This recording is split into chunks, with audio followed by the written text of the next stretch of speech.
Hello, my dear students, and a very warm welcome back. I know, your exams are just around the corner, so let's jump right into a really important chapter, urban local government.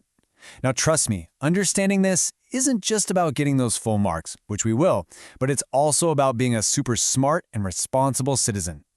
So are you ready? Let's do this. Okay, first things first. Just look at these two pictures. I'm pretty sure you've seen something like this in your own city, right? On one side, well, you see that garbage piled up. And on the other, a lovely, clean park where you can play. Kind of different, aren't they? So, that brings us to the big question, doesn't it? Why? Why do some parts of our cities look so nice and clean?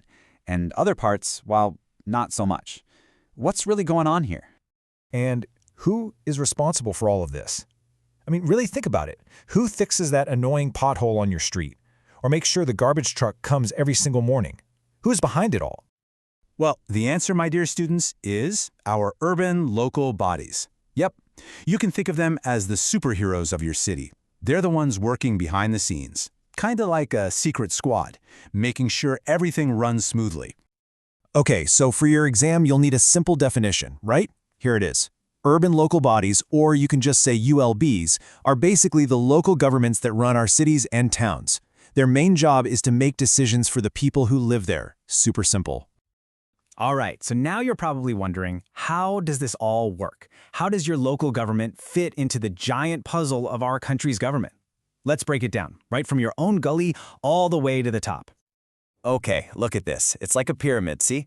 At the very top, you have the union government in Delhi. Then you have your state government. And right at the bottom, at the foundation, is the local government. That's the one closest to us, the one we can actually see and feel every day. And today, we're zooming in on the urban part of that foundation. Now here's a super important point you have to remember. Not all cities get the same kind of local government.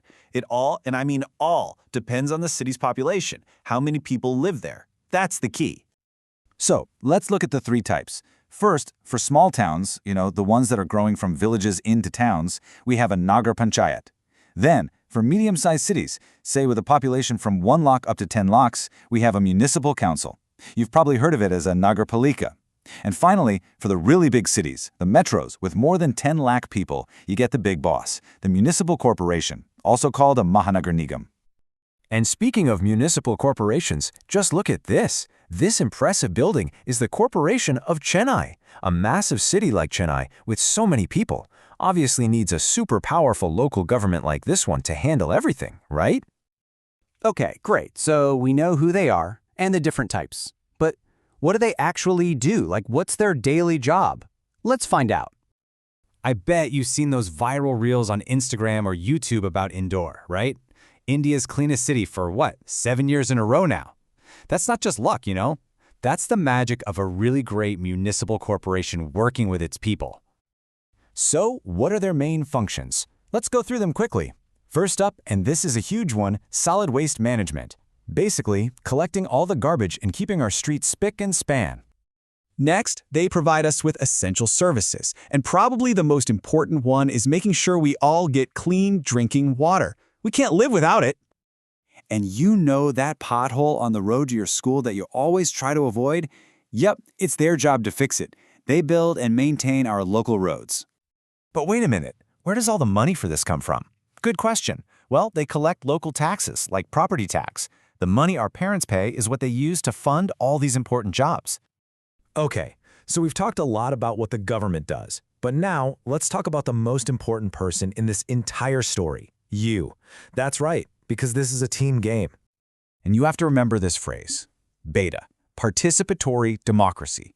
It sounds complicated, but it's super simple. It just means that we can't just sit on the sidelines and watch. We have to get involved. We all have a part to play.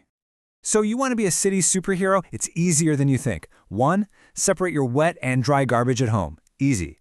2, see a leaking pipe or a broken streetlight? Tell someone, report it. 3, just help keep your own neighborhood clean. And 4, please don't waste water or electricity. See? Small things, but they make a huge difference.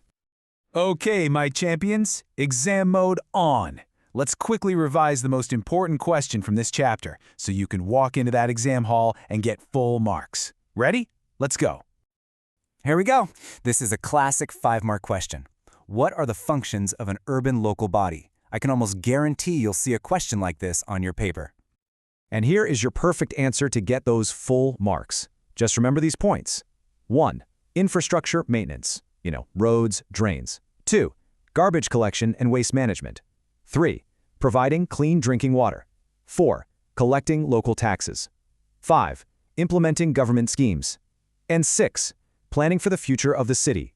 Just write these points down and explain each one in a single line. Full marks guaranteed. So, I'm going to leave you with a little thought. Tomorrow, when you're walking down your street, if you see a water pipe leaking, after everything we've talked about today, what are you going to do about it? Think about that. All right, that's all for today, my dear students. Study hard, I know you'll do great, and I'll see you in the next explainer.